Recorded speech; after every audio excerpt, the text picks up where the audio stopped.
I'm very sure it's in the caption, I'm very sure it's in the title of the video, and you're probably trying to figure out what on earth does he have to tell us again? Especially when it comes to this whole console war about everything about, oh, the Xbox is better than the PlayStation 5, the PlayStation 5 is better than the Xbox, the Nintendo is better than both. We wish.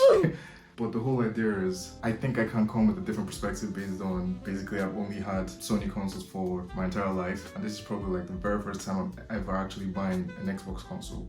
So TLDR for this video is, if you're trying to think about getting an Xbox or you want to make a choice between the PS5 and an Xbox Series X, I think you should really consider the Xbox Series X instead of the console you should get, especially this year and especially now, being that this is the holiday period. We know for a fact Xbox isn't going to increase the price anytime soon until probably next year, and also Game Pass. But yeah, that's the TLDR. But if you're still here, thank you.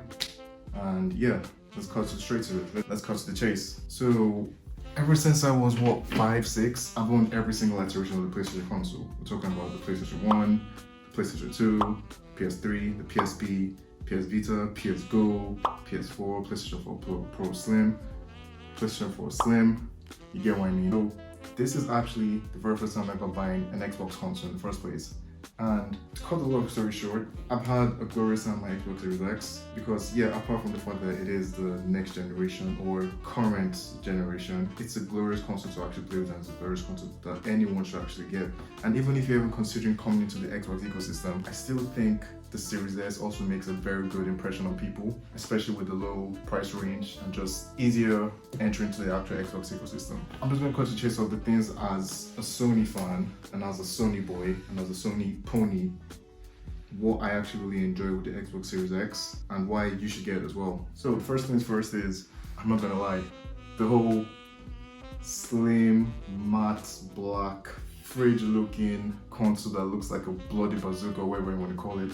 At first, it did leave a weird impression on me. I'm like, why on earth does this thing look so ugly? But then it grew on me and I'm like, oh, you look sexy as But yeah, anyways, yeah, so like anytime anyone ever comes to my apartment, whatever, that's social nature, whatever. So then moving on to the next thing, we have the Xbox UI.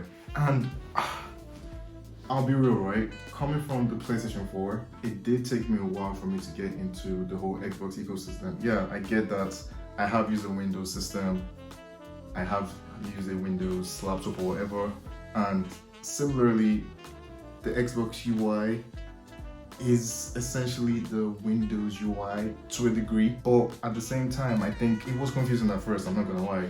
This could be one of my pushbacks on the whole Xbox Series X console thing, because the Xbox UI was confusing at first, but then it grew on me, you know, and yeah, it's just one of those things whereby the more you use it, the better you get at it. So one of the selling points of the actual Xbox console, and you would think that this would be something that every single console maker or console manufacturer would do, is the whole quick resume functionality.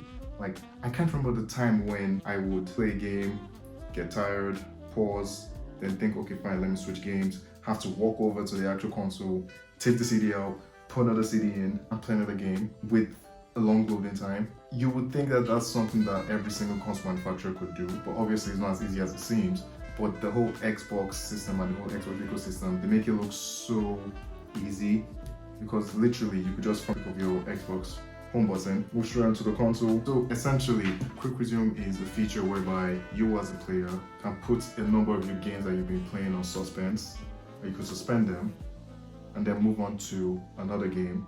While that game is in suspend mode, you can quickly hop back into where you just left off, instead of you, taking out the CD, putting it back in, walking all the way back to your bloody couch, and then playing the game. However, it's a great feature, but I don't think every single game on the Xbox works with it.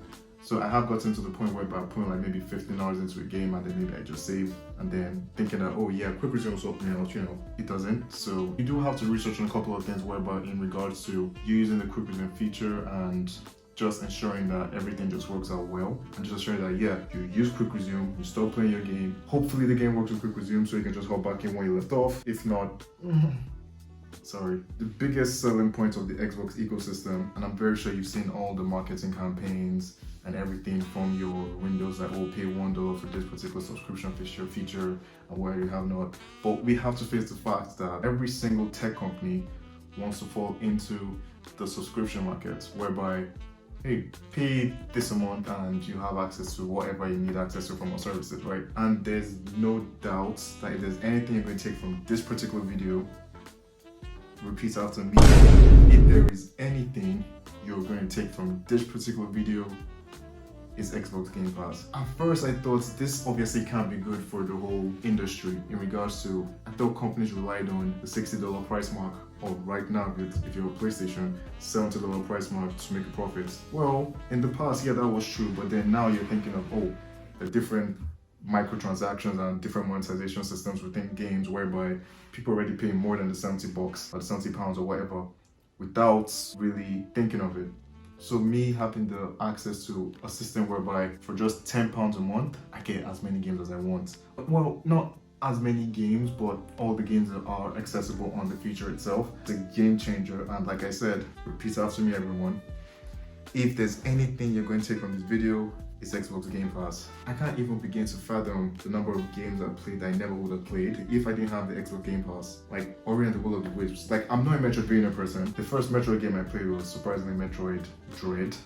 Ori and the Will of the Wisps, Ori and the Blind Forests, Hollow Knight, just different variety of games, indie games, AAA games, FPS games, RPG games, anything you want, anything you think you might want, is definitely there.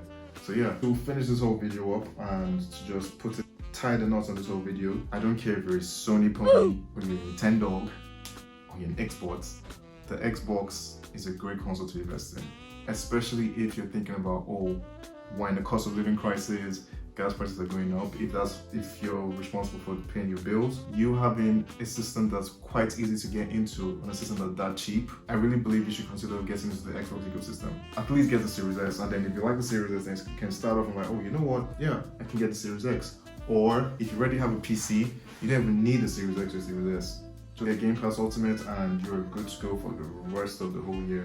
I mean, when I'm talking about, yeah, you're good to go for at least till Xbox decide not to fuck up, you know, because corporations.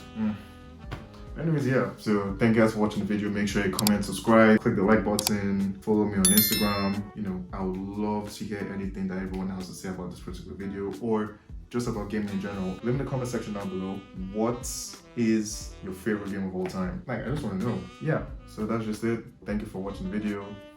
Like I said, like, comment, and subscribe, and see you in the next one.